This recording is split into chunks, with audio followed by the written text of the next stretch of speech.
children's candy before they indulge. This is the man that made a parent. From that moment forward, question Halloween or question humans with kids in general.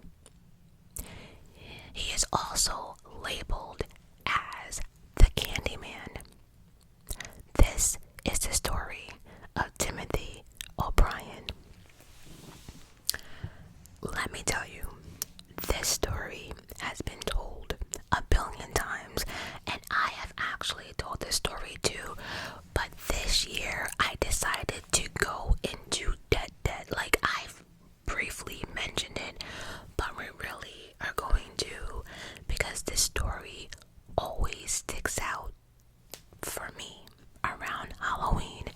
Now, everyone get your request in, because I'm only doing one more week of like Halloween stuff.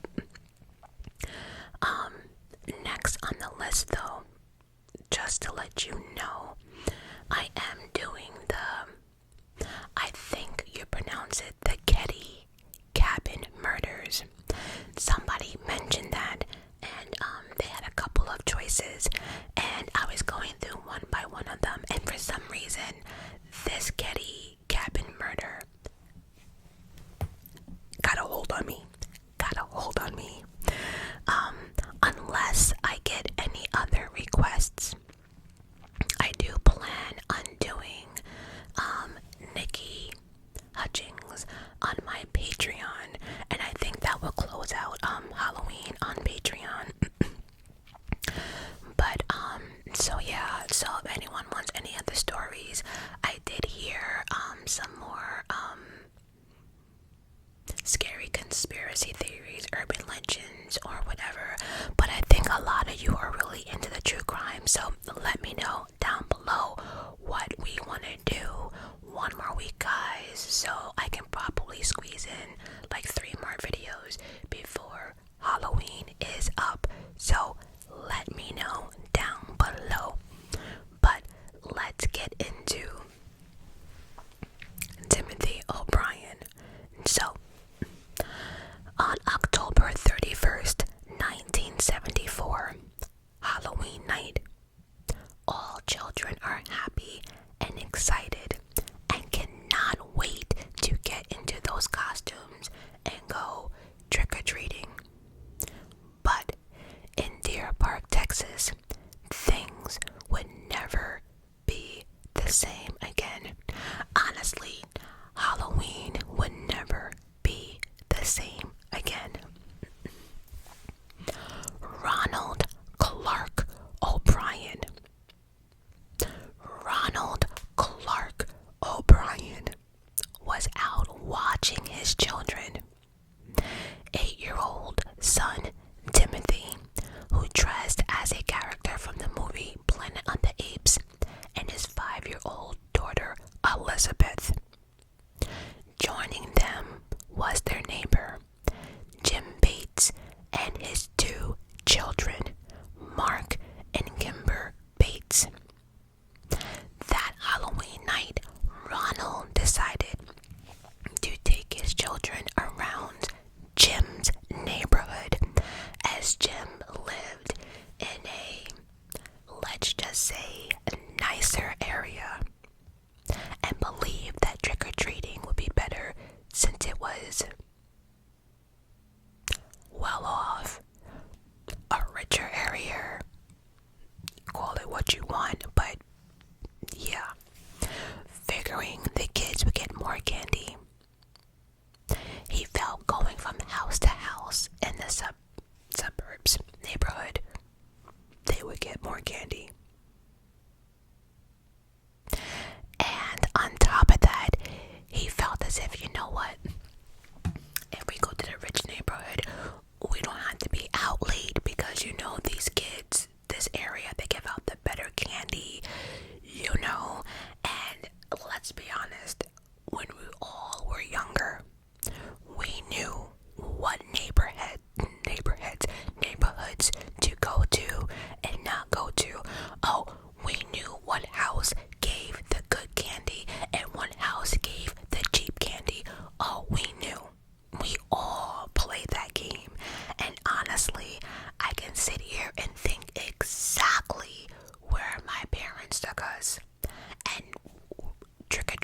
was 1 hour, and within 1 hour, our little pillowcase or whatever was full. We were back home, hour and a half tops.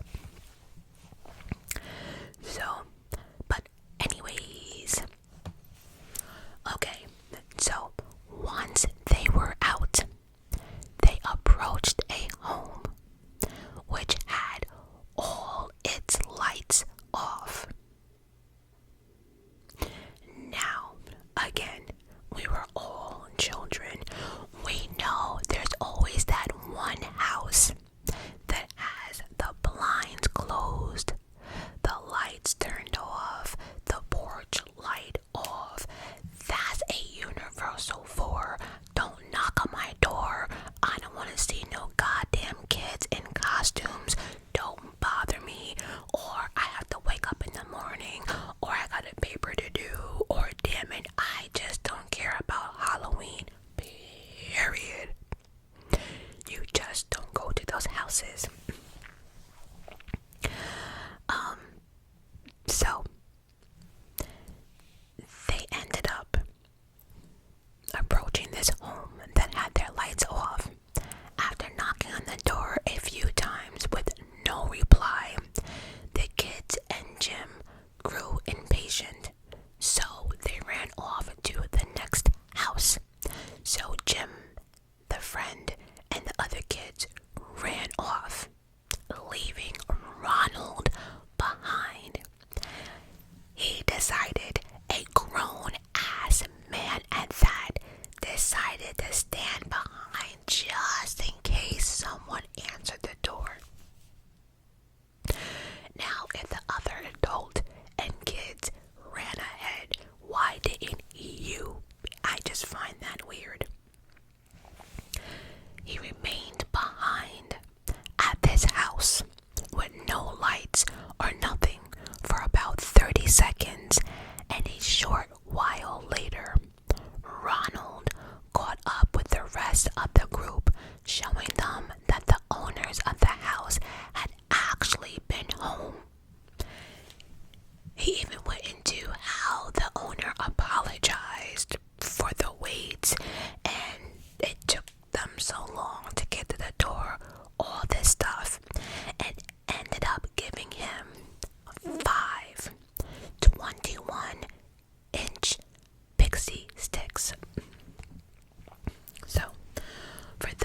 good father do? Ronald helped his son open the pixie stick so he can get the powdery candy. The moment Timothy took his first mouthful of the powder, he automatically complained on how the powdered sugar candy tasted bitter. So what does a wonderful father do? He gave his son a glass of Kool-Aid to wash the taste away. Timothy immediately started having stomach pains, and he ran to the bathroom to start to throw up. He threw up multiple times to the point he started convulsing. And then less than 1 hour later, Timothy O'Brien was dead. So, of course, the hospital and the police are starting to question Ronald, Timothy's father. Question Ronald and Timothy. Ronald, Timothy's father. I'm thinking of Jim. He explained that the kids went to house, explained about the house with no lights, explained that he stayed back for 30 seconds as the kids, went ahead, and y'all know the rest of the story. During the full investigation, Ronald explained that he followed his son to the bathroom. This is heartbreaking. And had held his son in his arms until Timothy went limp. So basically he was saying he was in the bathroom when the son was throwing up, convulsing, and then he just went limp in his arms. Ronald then called 911, saying that his son had eaten poisoned candy. The ambulance, which was already in the area, arrived within minutes, but sadly, Timothy O'Brien died in his family's arms, his father's arms, on the way to the hospital, and he was pronounced dead at 10:30 p.m. that night. A former prosecutor by the name of Mike Hinton was working the police intake that night and got a call informing him that an 8-year-old boy had died after eating some Halloween candy, and that the local community was in panic, as they should. Could you imagine hearing that? Now all kids that went trick-or-treating, parents and community. Prosecutor Mike hopped into action right away and went straight to the chief medical examiner, or where Timothy was being held. Mike told the medical examiner the situation, and the medical examiner asked what Timothy's breath smelled like. So, from all my true crime babies, if you're just new to true crime, there's a few things you pick up along the way. One of the easiest that doctors, nurses, or anyone in the medical field realizes that if someone has been poisoned, their body, and especially their breath, gives off a sweet almond scent. And the moment you smell that, it automatically makes you realize that this patient was probably poisoned. That is one of the first signs of poisoning. Not always, but most of the time. Once that question was asked, it was quickly revealed that there was a scent of almonds, sweet almonds, coming from the boy's mouth. The doctor said that meant that Timothy had probably ingested cyanide. An autopsy later proved this to be correct, and they confirmed that Timothy O'Brien had consumed enough cyanide to kill 2 adult people. It was also found that the top 2 inches of the pixie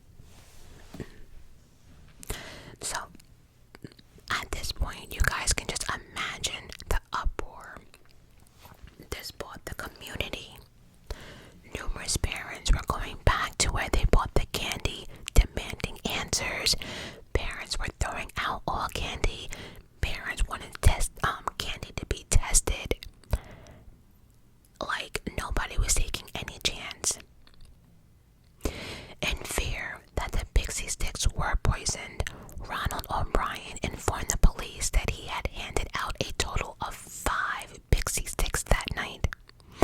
The police immediately began searching for the remainder of the pixie sticks, telling the community to check the children's candy in case any of them had one.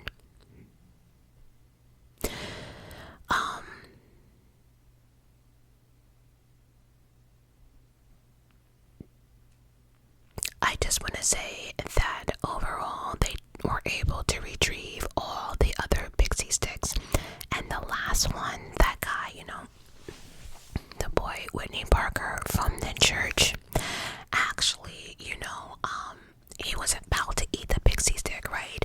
But same thing happened with him. He could not get into the candy, and he actually asked his stepfather to help him open it. But the stepfather said it was too late to eat the sugar and to go to bed. Well, the kid was pissed and ended up going to bed and fell asleep with the pixie stick in hand. So thank God he could not get into that candy. So now we have all the pixie sticks accounted for, but now we have to identify the house. Where the hell did this candy come from? The cops want to know from Ronald, what house did he get this pixie stick from? Remember, Ronald should know where he got it from. Remember, there was no house. There was no lights. He waited for a couple seconds, and the owner opened it, apologized for them waiting. So you would think Ronald would be able to find the house, but ironically, Ronald could not find the house. He said that he never seen the face of the person responsible, and that the person had just emerged from the doorway and handed him the candy, and all he saw was a hairy arm and heard the voice but never saw the face. Now, every investigator who heard this, it seemed like, what? What'd you just say? It was one of those, you joking? So what did the cops do? They pressed harder. They became very firm with Ronald and started changing their tactic. And I guess it worked, because suddenly Ronald remembered where the house was. Exactly. The house belonged to a guy by the name of Courtney Melvin. He lived at the house, and when they managed to locate Melvin told them that he was not home that entire night. What are you talking about? I did not hand out candy. Matter of fact, I was working at the airport and did not get off until 11 p.m. And then the police checked this out and realized that was true, and so Melvin no longer became a suspect. So now what? So now the only other person they're looking towards is Ronald. So the cops were like, we're gonna keep an eye on him. And they did. Now, Halloween was the 31st. On November 2nd, Timothy O'Brien was laid to rest, and his father Ronald wrote and sang a song about Jesus and how Timothy would be joining the Lord in heaven. According to his friends and family, though, Ronald became annoyed and agitated when his grieving family would not stay up late to watch every recording of his performance. And honestly, I get it, maybe Ronald just wanted to be around people. I don't know, but I get why family and friends were around and then wanted to go home after a while,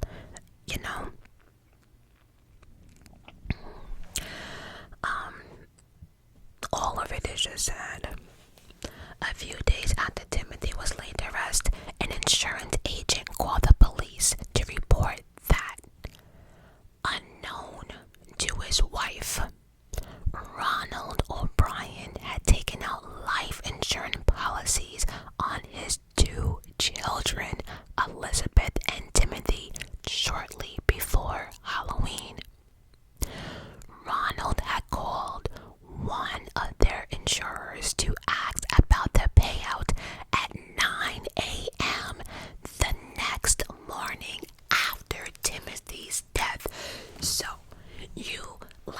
you weren't even trying to fool nobody, right? Like, you wanted the suspicion on you.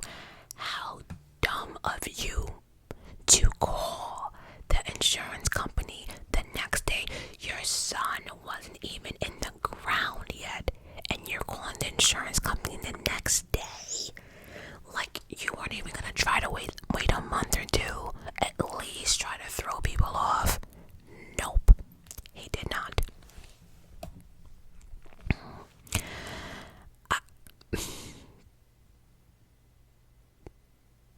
The lead detectives looked further into Ronald, and it turned out that Ronald was deep into debt.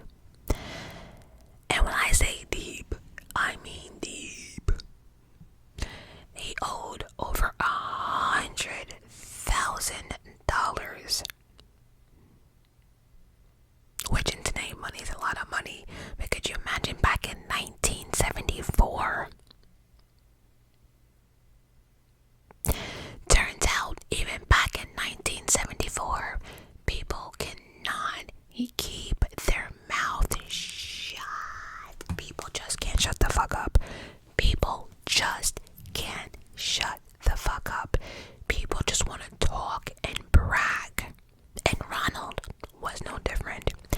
He had been boasting to co-workers that his financial situation would soon undergo a remarkable recovery.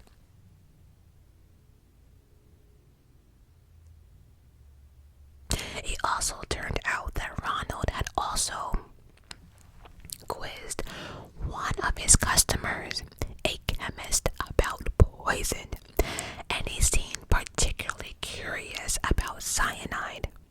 He kept asking the questions on where he can get it, what to do with it, could it be detected right away, where can I buy lots of it, questions that most people like you and I are not asking. Investigators searched the family home, and here they find Ronald's pocket knife, and on it they found traces of plastic and powdery candy stuck to the blade. They also found a pair of scissors and plastic residue attached, which was similar to that they found on the cyanide.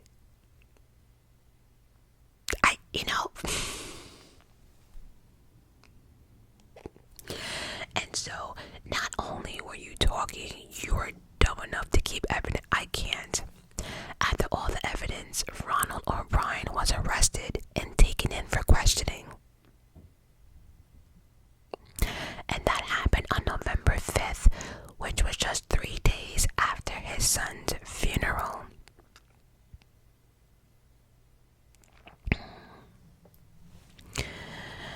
Now, at this point, you guys might be asking, what the hell did Timothy's father, Ronald O'Brien, do?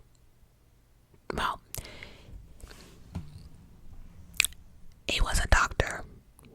He was an eye doctor for Texas State Optical, and his wife was a stay-at-home mom. Together they had 2 children. Timothy was born in 1966, and then Elizabeth followed in 1969. From all accounts, Ronald seemed to be an average man. He was also really involved with his Baptist church, singing in the choir, and even became a church leader. Again, it's always the ones that are religious. I'm just gonna leave it at that.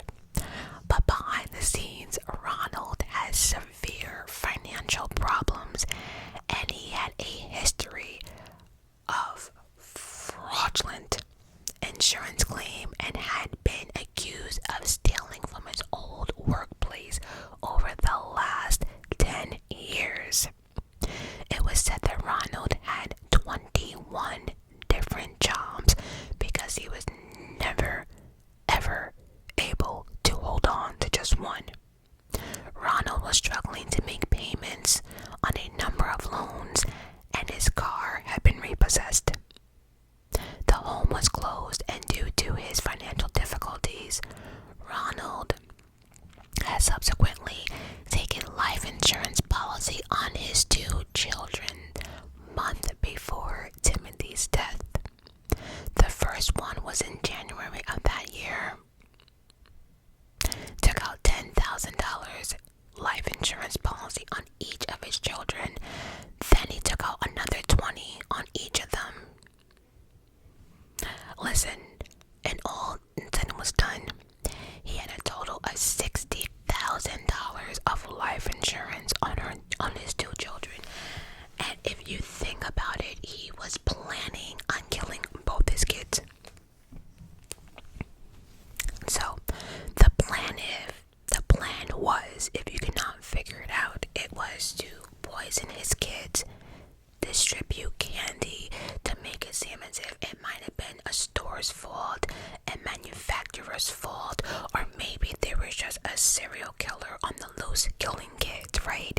He really made it seem like he wanted to make it be a chaos, and Halloween was the easiest way, if you think about it.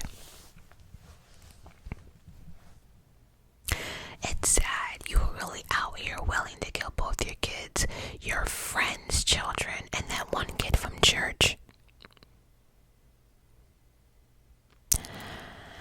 I can't. And then, of course, during the trial, people came forward explaining that he had this fascination with cyanide and this and that. The actual trial started on May 19th, 1975. And at this point, it was such a high case, like everyone knew what was going on. It was national coverage. The media then dubbed Ronald O'Brien as the Candyman. He pled not guilty, and he had maintained his innocence during the trial. His defense tried to claim that some sort of boogeyman was responsible, even suggesting that there might be a child killer on a loose, meaning like a teenager did this, killing kids. They tried everything possible. But then there was so much overwhelming evidence against him. The friends, family, co-workers, life insurance, the wife, everyone testified against this man.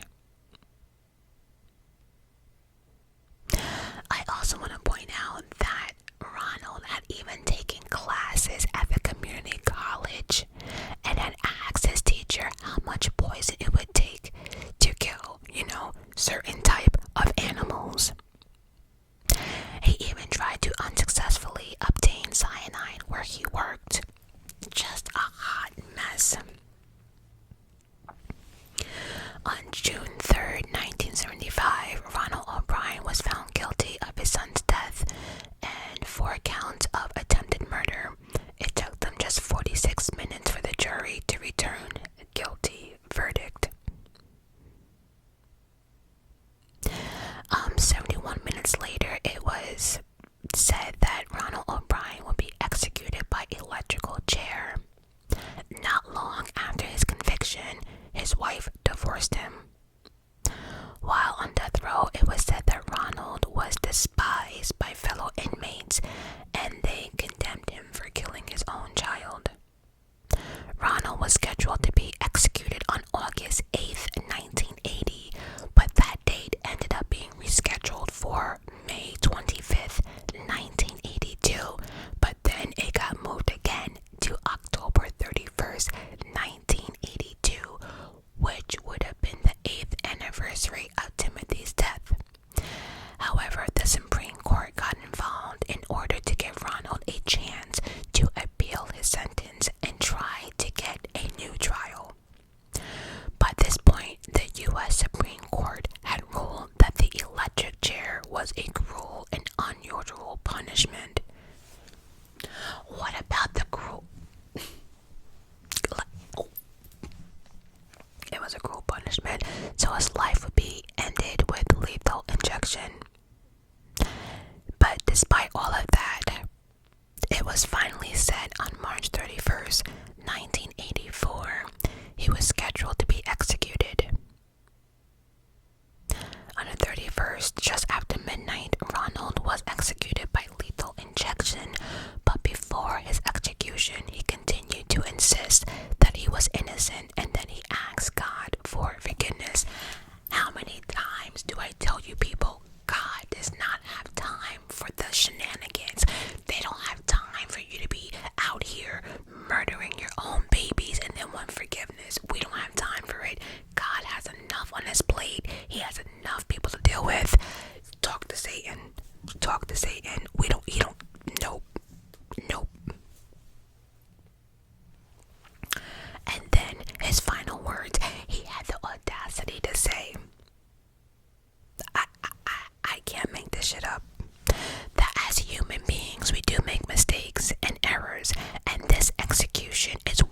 those wrongs, but it doesn't mean the whole system of justice is wrong. Therefore, I forgive all, I mean all of those who have been involved in my death.